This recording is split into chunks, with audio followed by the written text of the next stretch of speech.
नमो नमः संस्कृत मित्राणि। केवीएस संस्कृत के निशुल्क बैच में आप सभी प्रतियोगी छात्रों का हार्दिक स्वागत है। मित्रों, इसके पहले हमने पाठ 1 और पाठ 2 में शब्द परिचय पढ़ लिया है। आज हम षष्ठी कक्षा के पाठ 3 को पढ़ेंगे, जिसका नाम है शब्द परिचय थर्ड। बच्चों, हम आपको बताना चाहते हैं कि इस वीडियो के अंत में हम आपको आकारांत पुल्लिंग, आकारांत स्त्रीलिंग, आकारांत नपुंसकलिंग शब्दों के रूप और सर्वनाम शब्दों के रूप ट्रिक के साथ कैसे याद करते हैं, इसको भी अच्छे से बताया है।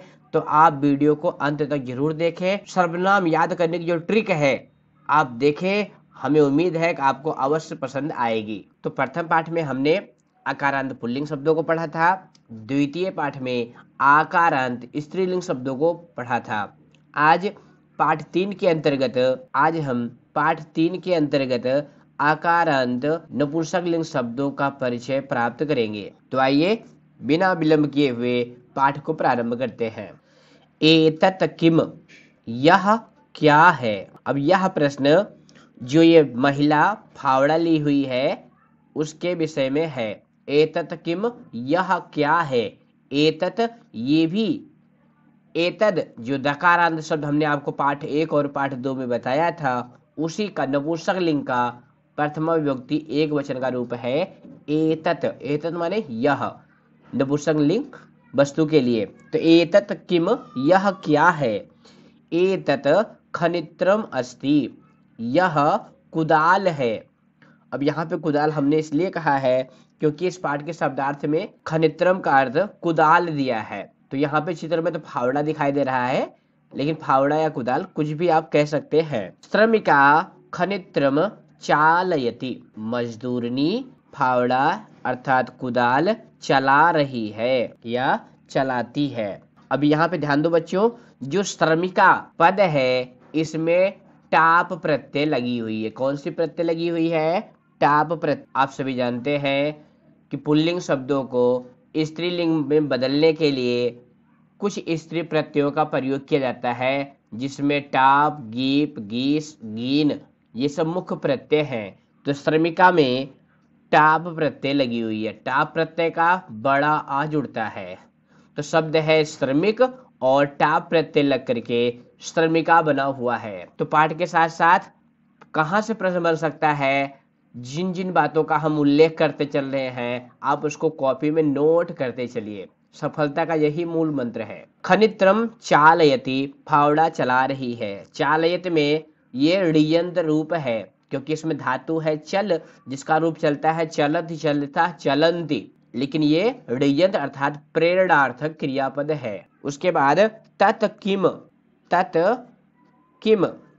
अब यहाँ पर दूर स्थित नपुंसकलिंग वस्तु के लिए एक वचन में तत् का प्रयोग होता है। तत्, ये भी तद शब्द का रूप है नपुंसकलिंग में। तो तत् किम, वह क्या है।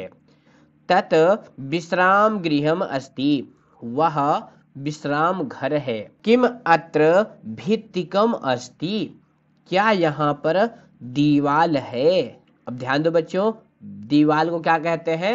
भित्तिकम। ये भी आकारांत नपुंसकलिंग शब्द है, फल की तरह। अत्र भित्तिकम न अस्ति, यहाँ पर दीवाल नहीं है। अत्र, यह अव्यय पद है और न, ये भी अव्यय पद है। आगे देखिए, एते के। अब यह प्रश्न जो ये दो अंगूठियां दिखाई दे रही हैं उनके विषय में है। एते के, ये दोनों क्या है या ये दोनों कौन है। एते, यह एतद शब्द का नपुंसकलिंग में द्विवचन का रूप है। एते के, ये दोनों क्या है। एते अंगुलीयके अस्ता, ये दोनों अंगूठियां हैं। जैसे फलम फले फलानी बनता है, द्विवचन में फले बनता है, वैसे यहाँ पे अंगुलीयकम, अंगुलीयके, अंगुलीयकानि इसके रूप बनेंगे। सुवर्णकारः अंगुलीयके रचयति, सुवर्णकारः सुनार, सुनार अंगूठी रच रहा है अर्थात बना रहा है। अब यहाँ सुवर्णकारः में समास पूछा जा सकता है, क्योंकि सुवर्णकारः में उपपद तत्पुरुष समास है। कौन सा समास है, ध्यान से सुनिएगा, उपपद तत्पुरुष समास है। याद हो गया, पुनः सुनिए, उपपद तत्पुरुष समास है। उसके बाद ते के वह दोनों कौन है। अब यह प्रश्न दूर स्थित दोनों बस के विषय में है। ते बस याने अस्ता, वह दोनों बस हैं। बस को संस्कृत में क्या कहते हैं, बस यानम। संस्कृत में वाहनों के नाम के आगे यानम लगा देने से वह संस्कृत में बन जाता है। जैसे कार के लिए कार यानम, पानी की जहाज के लिए जल यानम, हवाई जहाज के लिए वायु यानम। तो वैसे बस के लिए बस यानम, और द्विवचन में बस याने, क्योंकि यहाँ पर दो बस हैं। ते बस याने कुत्र गच्छता, वह दोनों बसें कहाँ जा रही हैं। ते रेल स्थानकम गच्छता, वह दोनों रेलवे स्टेशन जा रही हैं। अब यहाँ आपको एक नया पद मिला, रेल स्थानकम, यानी रेलवे स्टेशन को क्या कहते हैं, रेल स्थानकम। ये भी आकारांत नपुंसक लिंग शब्द है, फलम की तरह। उसके बाद बहुवचन का प्रयोग है एतानि कानि। अब यह प्रश्न समीप में स्थित बहुत सी नपुंसक लिंग वस्तुओं के लिए होता है। एतानि, एतानि माने ये सब, कानि क्या है। एतानि कर वस्त्राणि सन्ति, ये सभी रुमाल हैं। किम एतानि पुराणानि, क्या ये सभी पुराने हैं, न नहीं। एतानि तो नूतनानि, ये सब नए हैं। अब रुमाल को संस्कृत में क्या कहते हैं, कर वस्त्रम। अब यहाँ पर दो से अधिक है, इसीलिए कर वस्त्राणि का प्रयोग हुआ है। तानि कानि, वह सब कौन है। तानि, अब ये जो प्रश्न है, तानि दूर स्थित कंदली फल अर्थात केले के लिए यह प्रश्न किया जा रहा है। तो तानि कंदली फलानि सन्ति, वह सब केले के फल हैं। किम तानि मधुराणि, क्या वे सभी मधुर हैं। आम, हाँ। तानि मधुराणि पोषकाणि च, वे सब मधुर हैं और पोषक हैं, अर्थात पोषित करने वाले हैं, विटामिन देने वाले हैं। अब इस पाठ में जो ध्यान देने वाली बात है वो क्या है बच्चों, आपने देखा कि फल का रूप चलता है फलम फले फलानि, लेकिन यहाँ पर देखिए कर वस्त्रम जो रुमाल के लिए आया हुआ है उसका रूप चल रहा है कर वस्त्रम कर वस्त्रे कर वस्त्राणि। तो वहां फलानि और यहाँ कर वस्त्राणि, वहां यहाँ पर ड़ा हो रहा है, फलानि में ना हो रहा है। ऐसा क्यों हो रहा है, इसका उत्तर हमने वीडियो के अंत में जब शब्द रूप बताया है तो वहां पर दिया है। अब इसके बाद हम लोग इस पाठ के अभ्यास को करेंगे जल्दी जल्दी, क्योंकि अभ्यास आप बहुत आसान होता है, आप लोग कर लेते हैं, इसलिए जल्दी जल्दी करेंगे। पहला प्रश्न है उच्चारणम कुरुत, उच्चारण करिए। फलम गृहम पात्रम पुष्पम द्वारम विवानम पुस्तकम कमलम सूत्रम छत्रम भवनम जलम। सभी पद आकारांत नपुंसक लिंग है। बस इतना ही आपको याद रखना है, इसमें जितने भी शब्द लिखे गए हैं वो आकारांत नपुंसक लिंग पद है, इतना ही आपको याद रखना है। इसी प्रश्न का खा खंड है चित्राणि दृष्ट्वा पदानि उच्चारयत, चित्र देख करके पदों का उच्चारण करिए। तो प्रथम है पर्णम, जिसका अर्थ होता है पत्ता। क्रीडनकम खिलौना, नारिकेलम नारियल, उद्यानम बगीचा, उपनेत्रम चश्मा, कंकतम कंघा। अब यहाँ कंघा को बच्चों ध्यान से, क्योंकि कंघा हिंदी में तो स्त्रीलिंग में प्रयोग करते हैं, लेकिन संस्कृत में यह नपुंसक लिंग का शब्द है कंकतम। संगणकम कंप्यूटर, यानी जो कंप्यूटर है वो भी नपुंसक लिंग में प्रयोग होता है, और उसके लिए क्या पद आता है संगणकम। वातायनम खिड़की, सोपानम सीढ़ी। पढ़ लिए, बहुत अच्छा। दूसरा प्रश्न है आपका वर्ण संयोजनम कृत्वा पदम कोष्ठके लिखत, वर्णों को जोड़ करके पद जो है कोष्ठक में लिखिए। यह प्रश्न आपने पहले और दूसरे पाठ में भी किया है, तो बहुत आसान है। जैसे यहाँ पे दिया गया है पर्णम, उसके बाद दूसरा है खनित्रम, तीसरा है पुराणानि, चौथा है पोषकाणि और पांचवा है कंकतम। ये बहुत आसान है, आप सभी बड़े बच्चे हैं, इसको आसानी से कर सकते हैं। उसके बाद दूसरे प्रश्न का ही ख खंड है अधोलिखितानां पदानां वर्ण विच्छेदम कुरुत। नीचे लिखे हुए पदों का वर्ण विच्छेद करिए। वर्ण विच्छेद में क्या करते हैं कि वर्ण को क्रम से अलग अलग करते हैं। जैसे यहाँ पे एक दिखाया भी गया है व्यंजनम, व य आ ज आ न आ म। अब यहाँ पर ध्यान दो बच्चों, जो ये व्यंजनम है इसका अर्थ होता है पंखा, लेकिन जो खाने वाला व्यंजन है या स्वर और व्यंजन वाला व्यंजन है उसमें या के ऊपर अंक की बिंदु होती है और संस्कृत में उसके लिए इया का प्रयोग होता है व्यंजनम। लेकिन ये क्या है व्यंजनम। दोनों में यही अंतर है, ये छोटी छोटी बातें हैं जिनको आपको ध्यान रखना है, व्यंजनम और व्यंजनम। समझ गए, बहुत अच्छे। उसके बाद पुस्तकम का वर्ण विच्छेद करिए तो क्या हो जाएगा पा उ स त आ का आ म। उसके बाद भित्तिकम का भ ई त त ई क अ म। नूतनानि कर लेंगे आप, वातायनम और उपनेत्रम। इस तरह से हमें उम्मीद है कि आप वर्ण विच्छेद कर लेंगे। इसके बाद तीसरा प्रश्न है चित्राणि दृष्ट्वा संस्कृत पदान लिखत। चित्र देख करके संस्कृत पद लिखिए। अब यहाँ पे कुछ चित्र बने हुए हैं, इनके लिए संस्कृत में कौन से पद का प्रयोग होगा वो आपको लिखना है। पहला है आम्रम, आम्रम माने आम। दूसरे चित्र में क्या दिखाई दे रहा है बच्चों, पत्ता। अब पत्ते को क्या कहते हैं पर्णम। पंखे को क्या कहते हैं, अभी इसके पहले हमने बताया क्या कहते हैं व्यंजनम। उसके बाद है रुमाल, रुमाल को क्या कहते हैं करवस्त्रम और धागे को सूत्रम। इसके बाद छाता है, छाते को क्या कहते हैं छत्रम। चौथा प्रश्न है चित्रम दृष्ट्वा उत्तरम लिखत। चित्र देख करके उत्तर लिखने हैं, यानी चित्र में कुछ गतिविधि हो रही है उसके बारे में आपको उत्तर लिखना है। जैसे पहला है किम पतति, क्या गिर रहा है। अब पेड़ देखिए, पेड़ से क्या गिर रहा है फल गिर रहा है, तो लिखेंगे फलम पतति। पतति में पद धातु है भवादिगण की है जिसका अर्थ होता है गिरना। मयूरो किम कुरुतः, दोनों मोर क्या कर रहे हैं। अब क्या कर रहे हैं मयूरो नृत्यता, दोनों मोर नाच रहे हैं। तीसरा प्रश्न है एते के अस्ताव, ये दोनों कौन हैं।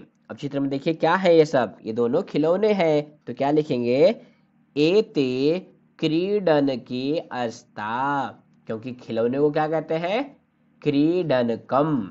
एक वचन में, यहाँ पे दो है तो द्विवचन का प्रयोग हुआ है एते क्रीडन के अस्ता। उसके बाद चौथा है कान विकसंति, कान कौन खिल रहे हैं, तो उत्तर आएगा पुष्पाणि विकसंति। विकसंत में बच्चों ध्यान देना वी उपसर्ग है, कस धातु है, कस धातु का अर्थ होता है चमकना, लेकिन यहाँ पे वी उपसर्ग लग जाने से क्या हो गया विकसंति, जिसका अर्थ होता है खिलना। तो वी उपसर्ग है और कस धातु है। उसके बाद है बालिका किम कुर्वन्ति, ये लड़कियां क्या कर रही हैं, तो उत्तर आएगा बालिका पठन्ति, लड़कियां पढ़ रही हैं। क्यों पढ़ रही है, क्योंकि उन्हें केवीएस की परीक्षा पास करनी है। इसके बाद बच्चों पांचवा प्रश्न है निर्देशानुसारम वाक्यानि रचयत, निर्देश के अनुसार उत्तर लिखिए। अब यहाँ निर्देश क्या है कि हर वाक्य में अलग अलग निर्देश है, यानी इसमें वचन परिवर्तन करना है। तो यह प्रश्न आपके केवीएस के पेपर में आ सकता है। एतत् पतति बहुवचनी, यानी इसका बहुवचन में क्या रूप बनेगा। तो आप सभी जानते हो बच्चों कि वचन परिवर्तन के लिए हम क्या करते हैं कर्ता क्रिया में परिवर्तन करते हैं। तो एतत् पतति इसका बहुवचन में क्या बनेगा एतानि पतन्ति।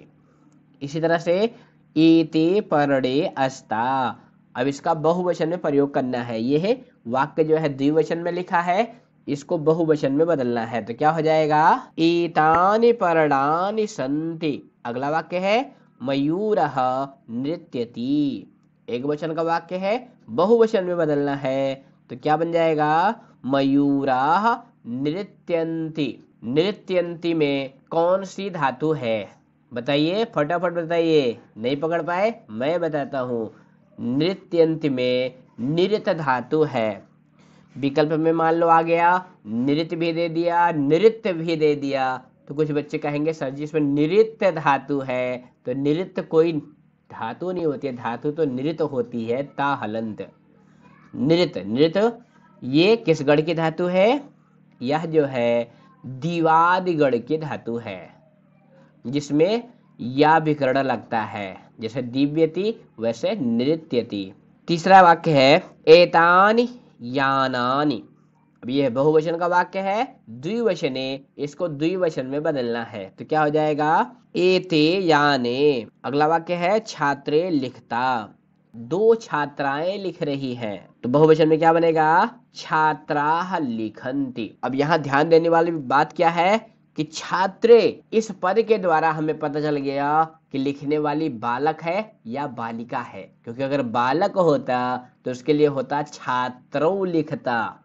ये गूढ़ बात है, ध्यान से समझिएगा, क्योंकि छात्राः ये बहुवचन में लड़के के लिए भी बनता है और लड़कियों के लिए भी बनता है, क्योंकि लड़के के लिए छात्र आएगा उसका रूप चलेगा छात्रः, छात्रौ, छात्राः, और जो लड़की के लिए प्रयोग करेंगे तो छात्रा, छात्रे, छात्राः। तो छात्राः दोनों के लिए सेम है, लेकिन द्विवचन में अंतर हो जाता है।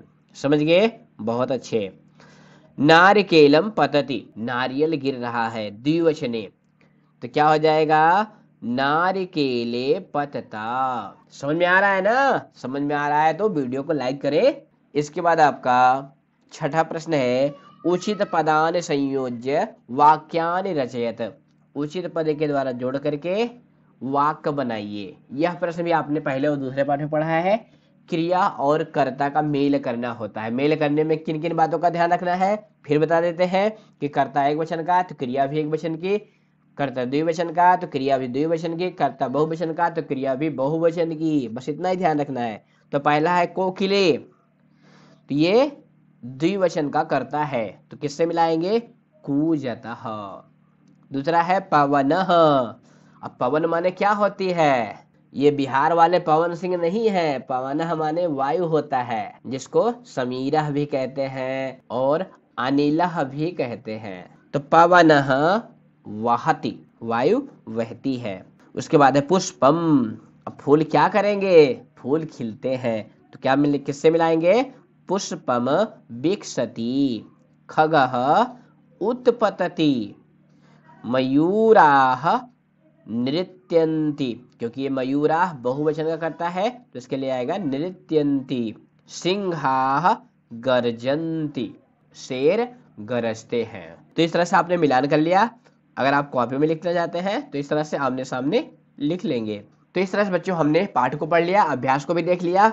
अब बात आती है कि हमने विगत 3 पाठों में क्या क्या सीखा।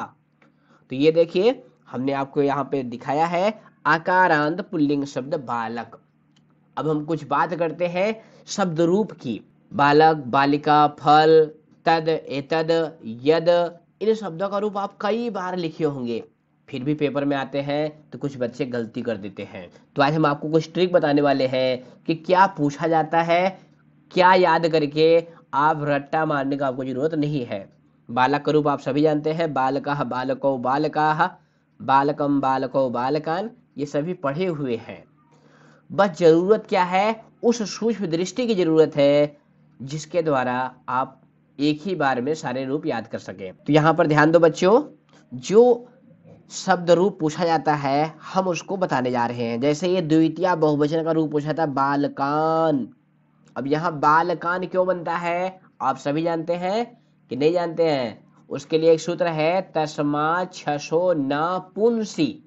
पुंसी मतलब पुल्लिंग में, पुल्लिंग में द्वितीय बहुवचन में सभी में न मिलेगा आपको। जितने भी स्वरांत संज्ञा पद है पुल्लिंग के, सब के द्वितीय बहुवचन में न हलंत मिलेगा। मिल गई ना ट्रिक? जैसे बालक का बालकान, हरि का हरीन, कपि का कपीन, पितृ का पितृन, यानी सब में न मिलेगा। उसके बाद ये चतुर्थी का पूछा जाता है बालकाय, ये केवल आकारांत शब्दों में या होता है, जैसे बालकाय, रामाय, मोहनाय इत्यादि। और गूढ़ बात क्या है, ध्यान दो बच्चों, बालक शब्द आकारांत है, किंतु तृतीया चतुर्थी पंचमी के द्विवचन में यह दीर्घ हो गया है, बालकाभ्याम बालकाभ्याम बालकाभ्याम, इसको भी आपको ध्यान देना है। यहाँ पर दीर्घ हुआ है, द्वितीय बहुवचन में बालकान में भी दीर्घ हुआ है, षष्ठी बहुवचन में भी दीर्घ होता है। और एक गूढ़ बात कि तृतीया के एक वचन में और षष्ठी के बहुवचन में जो ना को ड़ा होता है, आप सभी जानते हैं, नहीं जानते हैं तो सुनिए। एक सूत्र है अट कुम नुम व्यवाय अपि, ये सूत्र है, यह क्या कहता है, यह सूत्र यह कहता है कि आपदांत ना को ड़ा आदेश हो जाए अगर उस शब्द में क्या हो, रा हो, री हो और मूर्धन्य सा हो। हालांकि इसको डिटेल में जब हम आपको शब्द रूप सिद्धि पढ़ाएंगे तो बताएंगे, यहाँ पे बस इतना समझ लीजिए कि जिस शब्द में रा, री और मूर्धन्य सा होता है उसके आपदांत ना को, आपदांत ना का क्या मतलब है कि जो पद के अंत में ना हो उस ना के स्थान पर ड़ा का आदेश हो जाता है। इसीलिए राम का क्या रूप बनता है, रामेण, लेकिन बालक का क्या बना हुआ है, बालकेन। तो यहाँ ड़ा है, यहाँ ना है। अब आपदांत कहने से द्वितीय विभक्ति को बहुवचन में जो ना है वह पदांत ना है, इसलिए उसको ड़ा नहीं होता है, ध्यान से समझिएगा। इसी तरह से षष्ठी बहुवचन में भी राम का रूप बनता है रामाणाम, वानर का बनता है वानराणाम, मनुष्य का बनता है मनुष्याणाम, सर्प का बनता है सर्पाणाम। क्यों, क्योंकि उन सभी शब्दों में रा, री और मूर्धन्य सा है।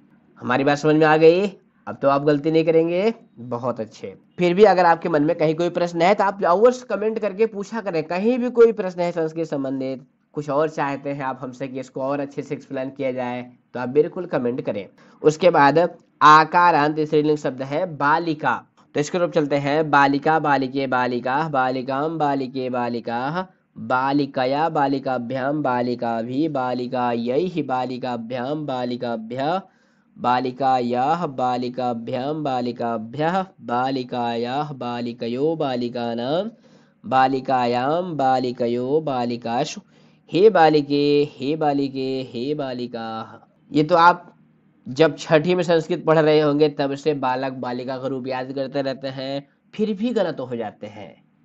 ऐसा क्यों होता है, ऐसा इसलिए होता है जब आप पढ़ रहे होते हैं तो आपकी मन स्थिति अन्यत्र होती है, आप उस गूढ़ तत्व को नहीं समझते कि ऐसा क्यों हो रहा है। तो ऐसा इसलिए हो रहा है कि एक बार आप रूप सिद्धि कर लीजिए, सु, औजस, अम और सस, जो ये 21 शुभ प्रत्यय हैं जिनके लगने से शब्द रूप बनते हैं, उनको एक बार अच्छे से याद कर लीजिए, उसके हम वीडियो बनाएंगे। लेकिन यहाँ पर हम आपको बताना चाहेंगे कि बालिका या लता शब्द के किस रूप में बच्चे ज्यादा गलती करते हैं, तो ज्यादा गलती करते हैं तृतीया के एक वचन में, क्योंकि यहाँ पर देखिए बालिकया लिखा हुआ है।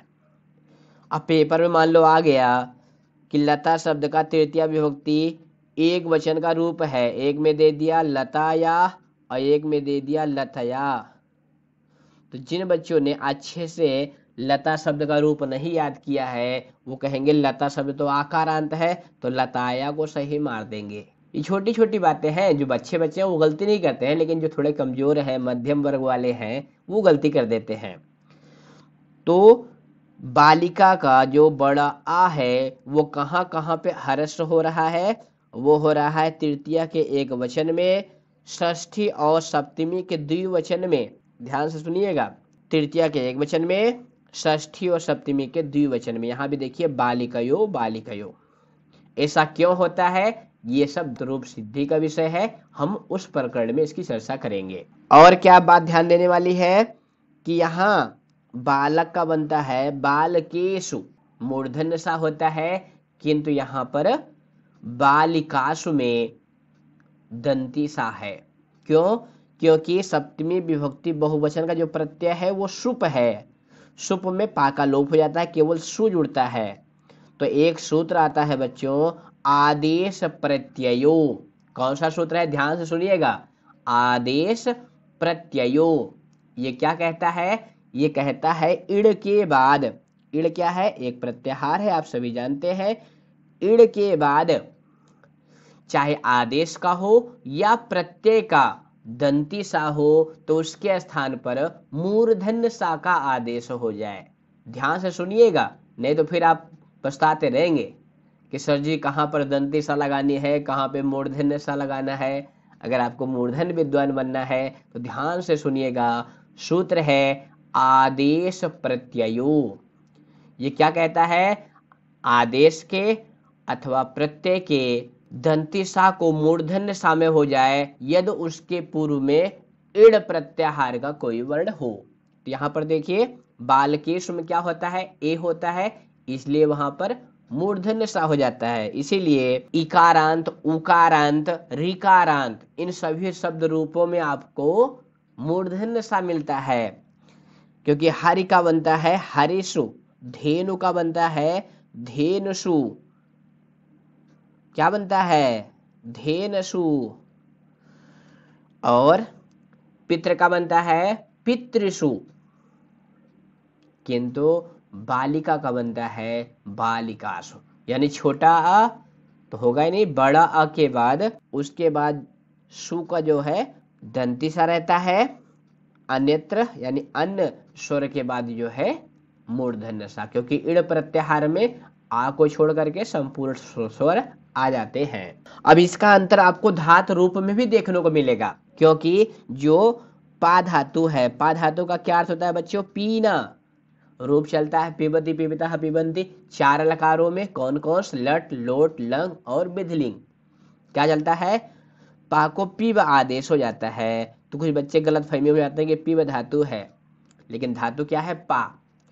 तो पा धातु का लिरिट लकार भविष्य काल में रूप चलता है पास्यति। क्या चलता है? पास्यति। अब यहाँ पास्यति में दंती सा है, क्योंकि आदेश तो दंती सा होता है, किंतु जब पठ धातु का रूप बनता है तो बनता है पठिष्यति। अब यहाँ पे मूर्धन्य हो जाता है। क्या हो जाता है? मूर्धन्य, पठिष्यति। क्यों?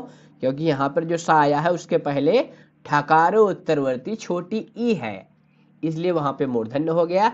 पाश्यति में दंती सा ही रह गया। अब हमें उम्मीद है कि आप ये सुसु वाली गलती नहीं करेंगे कि कहाँ पर मूर्धन्य सु करना है, कहाँ पे दंती सु करने हैं। चलिए अब इसके बाद हम लोग आकारांत नपुंसक लिंग शब्द पुष्प को देखते हैं। तो इसका रूप है पुष्पम पुष्पे पुष्पाणि, पुष्पम पुष्पे पुष्पाणि। शेष रूप राम की तरह ही चलते हैं। नपुंसक लिंग शब्दों का रूप याद करने का अच्छा तरीका यही है, जो आकारांत है उनकी बात कर रहे हैं। इकारांत तो बिल्कुल अलग बनते हैं। केवल आकारांत जो है वो तृतीया के बाद यानी तृतीया से लेकर के सप्तमी या संबोधन तक पुल्लिंग की तरह होते हैं। तो पुष्प में आप प्रथमा द्वितीय को रूप याद कर ले। और यहाँ पे आप देख रहे हैं कि प्रथमा और द्वितीय दोनों के रूप समान होते हैं। नपुंसक लिंग में किसी भी शब्द के, चाहे वो स्वरांत हो, व्यंजनांत हो, कैसा भी हो, प्रथमा और द्वितीय दोनों के रूप एक जैसे होते हैं। फलम फले फलानि, वारि वारणी वारीण। वारि माने क्या होता है? पानी। मधु मधुनी मधुनी, मधु माने क्या होता है? शहद।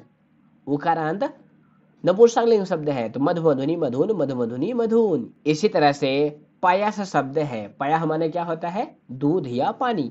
तो क्या रूप चलता है? पयः पैसी पयांश, पयः पैसी पयांश। तो नपुंसक लिंग शब्दों में प्रथमा और द्वितीय दोनों के रूप एक जैसे होते हैं, ये बात आपको ध्यान देनी है। तो यहाँ पे पुष्पम पुष्पे पुष्पाणि हो गया है। फल का चलता है फलम फले फलानि। अब वहां आनी है, यहाँ पे आड़ी है। क्यों? क्योंकि ये जो भी हमने बताया, जिस शब्द में आपको रा, री और मूर्धन्य सा मिल जाए वहां पे आपको आड़ी लगाना है। अब इसके बाद हम लोग सर्वनाम शब्द देखते हैं, क्योंकि इस विगत 3 पाठों में हम लोगों ने सर्वनाम शब्द भी पढ़े हैं। कौन कौन से? तद, एतद, किम, ये तीन शब्द जरूर पढ़े हैं। तो पहला है किम। किम का क्या अर्थ होता है? कौन। यह मकारांत सर्वनाम पद है, मकारांत सर्वनाम शब्द है। पुल्लिंग में इसके रूप चलते हैं का कौ के, कम कौ कान, केन काभ्याम कैः, कस्मै काभ्याम केभ्यः, कस्मात् काभ्याम केभ्यः, कस कयो केसाम, कस्मिन कयो केसु। और नपुंसक लिंग में रूप चलता है किम के कान, किम के कानि। शेष रूप पुल्लिंग के जैसे होते हैं, केन, काभ्याम, कैः की तरह। इसके बाद स्त्रीलिंग के रूप है का के काह, काम के काह, कया काभ्याम काभी, कस्यैः काभ्याम काभ्या। पंचमी में है कस्याः काभ्याम काभ्या।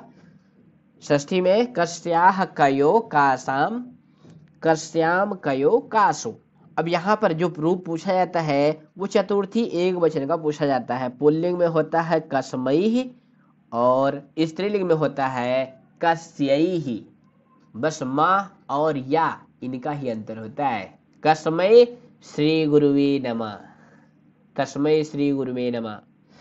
तो कस्मै किसके लिए, कस्यैः किसके लिए, स्त्रीलिंग में। इसके बाद एतद शब्द के रूप है।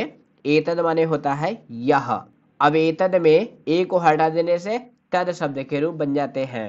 तो एतद ग्रुप चलता है पुल्लिंग में ऐसा, एतो एते, एतम एतो एतान, एतेन एताभ्याम एतैः, एतस्मै एताभ्याम एतेभ्यः, एतस्मात् एताभ्याम एतेभ्यः, एतस् एतयो एतेषाम, एतस्मिन् एतयो एतेषु।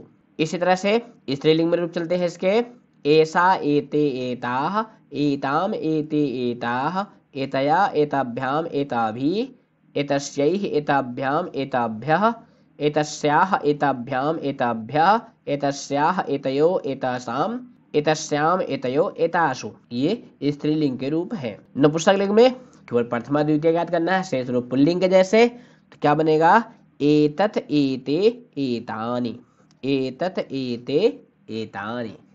है ना आसान?